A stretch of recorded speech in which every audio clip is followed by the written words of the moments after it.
आपको खबर दें कि पाकिस्तान ने अमेरिका में डॉक्टर आफिया सिद्दीकी पर जिनसी तशद्दुद के इल्ज़ामात का मामला अमेरिका से उठाने का फैसला कर लिया है। तर्जुमान दफ्तर खारजा कहती हैं कि जिनसी तशद्दुद के इल्ज़ामात संजीदा नौयत के हैं और पाकिस्तान उन्हें संजीदगी से देखता है। दफ्तर खारजा के तर्जुमान ने दहशतगर्दी पर अमरीकी रिपोर्ट मुस्तरद करते हुए इसको हक़ाइक़ के मुनाफी करार दे दिया।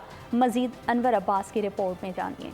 को हफ्तावार ब्रीफिंग देते हुए तर्जुमान दफ्तर खारजा मुमताज ज़हरा बलोच ने कहा कि अमेरिका में कैद डॉक्टर आफिया सिद्दीकी पर जिनसी तशद्दुद के इल्ज़ामात एक संजीदा मामला है।